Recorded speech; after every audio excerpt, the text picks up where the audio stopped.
in South Africa, more and more banks, investment companies, private equity firms talk more and more about moving away from fossil fuel businesses and moving towards cleaner energy and businesses that support this journey towards net zero.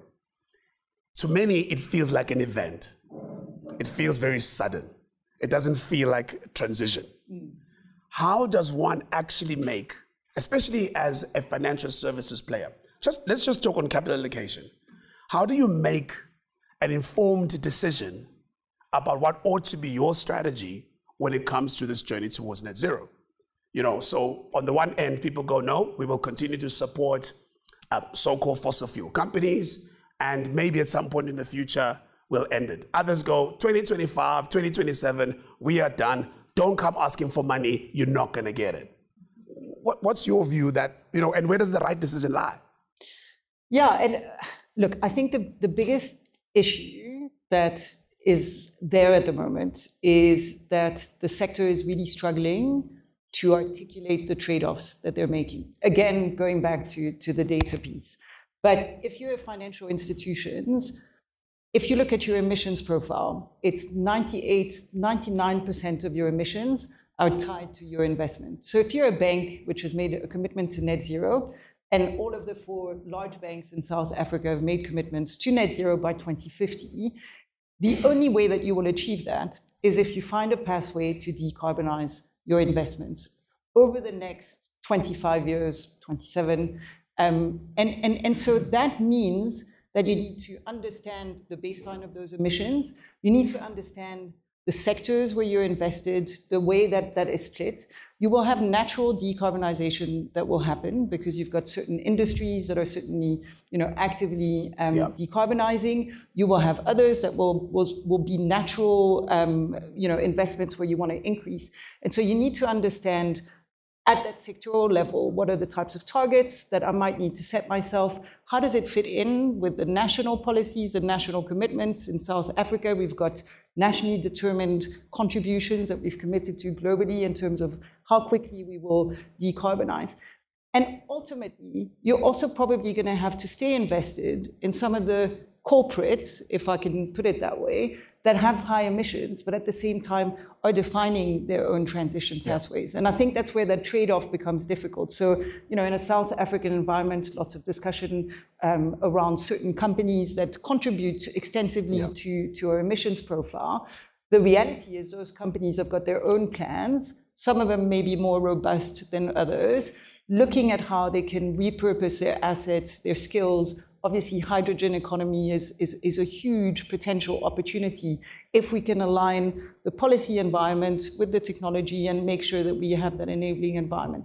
So what needs to happen at the financial sector level, and what is happening now, is this rush to really understand what is our baseline emissions, what is the sectoral targets that we need to set, and then how do we drive that through the organization, right? Because this needs to be integrated into all of the decisions that are made. Yeah. Thomas, now let's look at that perspective through the South African and African lens. All right, Clement says 2050, it's the latest thing. It's the trending topic. Every company is committing to net zero by 2050. She just reminded us, that's 27 years from now. You got an African population that has needs today. Do we have enough time to actually honor that commitment, notwithstanding how cool it seems to make it? Yeah, I always sometimes wonder who sets these targets. And when you look at financial sector, it's very easy to say funding not for fossil fuel. But financial services is a broad term.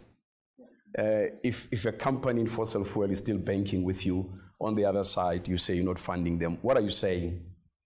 And one of the challenges we find as well is that you can't take South Africa in isolation. You have to link it with the other countries. If you move away from fossil fuel in terms of funding it, the Chinese country needs that. They keep on pumping money into that. So you can't really do it in isolation. And we need to be very careful because you might be solving a problem of climate here, but also recreating it by making people unemployed.